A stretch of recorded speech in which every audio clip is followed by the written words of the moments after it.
చిత్తూరు జిల్లాలోని పొంగనూరులో తన ఇంటిపై సిబ్బంది సమీప ఇళ్లపై పోలీసులు జరిపిన సోదాలను బీసీవై పార్టీ అధినేత రామచంద్ర యాదవ్ తీవ్రంగా ఖండించారు. పోలీసుల అత్యుత్సాహంతో మంత్రి పెద్దిరెడ్డి రామచంద్రారెడ్డికి లబ్ధి చేకూర్చాలనే ఉద్దేశ్యంతో సోదాలు చేశారని ఆరోపించారు. ప్రశ్నించిన వారిపై దాడులు చేయడం, అక్రమ కేసులు పెట్టడం జగన్ ప్రభుత్వంలో పరిపాటైందన్నారు. ఎన్ని కేసులు పెట్టినా వెనకడుగు వేయనని, దీనిపై న్యాయ పోరాటం చేస్తా అన్నారు రామచంద్ర యాదవ్. ప్రజా వ్యతిరేక విధానాల మీద ఎవరు పోరాడినా వాళ్ళ మీద తప్పుడు కేసులు పెట్టే ప్రయత్నం చేస్తున్నారు, వేధించే కార్యక్రమం చేస్తున్నారు.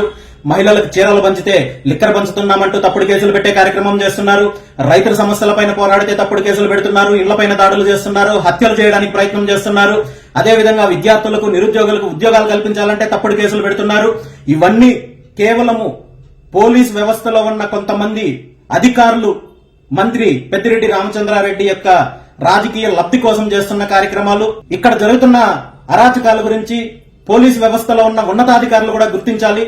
ఈ రోజు మరీ నీచానికి దిగజారి పొంగనూరు సంబంధించి బీసీవై పార్టీ కార్యకర్తలకు ఎవరైతే మెంబర్షిప్ డ్రైవ్ లో పాల్గొన్నారో వాళ్ళందరికీ కూడా పార్టీ కిట్టులు ఇవ్వడానికి గోడ గడియారాలు తెప్పించి, పూర్తి బిల్లులు రిసిప్ట్లతోటి గోడ గడియారాలు తెప్పిస్తే వాటిని కూడా తప్పుడు ఆరోపణలతో సీజ్ చేసే కార్యక్రమం చేసి ఈరోజు వైసీపీ గుండాల్లాగా ప్రవర్తించడానికి కొంతమంది అధికారులు ప్రయత్నిస్తున్నారు. పోలీసు అధికారుల్లో ముఖ్యంగా పొంగనూరు సిఐ రాఘవరెడ్డి గారు కావచ్చు, అదేవిధంగా కృష్ణారెడ్డి గారు కావచ్చు, ఇంతకు ముందు పనిచేసిన మధుసూదన్ రెడ్డి కావచ్చు, గంగిరెడ్డి కావచ్చు, ఇప్పుడు డిఎస్పీగా ఉన్న సుధాకర్ రెడ్డి కావచ్చు, ఇంతకు ముందున్న రిషాంత్ రెడ్డి గారు కావచ్చు, వీళ్ళందరూ కూడా కేవలం ఒక వ్యక్తి రాజకీయ లబ్ధి కోసం అధికారాన్ని దుర్వినియోగం చేస్తున్నారు.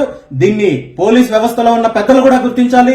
ఇలాంటి నీచమైన చర్యలు చేయడం ద్వారా మీరు పెద్దిరెడ్డి రామచంద్రారెడ్డికి రాజకీయ లబ్ధి చేకూర్చొచ్చు అనుకుంటే అది మీ మూర్ఖత్వం అవుతుంది. ఖచ్చితంగా మీరు దీనికి తగిన మూల్యం చెల్లించుకునే రోజులైతే వస్తాయి. దీని మీద న్యాయ పోరాటం చేసి ఖచ్చితంగా నేను చేయాలనుకున్న కార్యక్రమాలు చేస్తాను తప్ప ఇలాంటి పిరికి పంద చర్యల వల్ల నేను వెనకడుగు వేసే ప్రసక్తే లేదు. దీని మీద న్యాయపరంగా నేను పోరాటానికి సిద్ధంగా ఉన్నానని చెప్పి ఈ సందర్భంగా తెలియజేస్తున్నాను.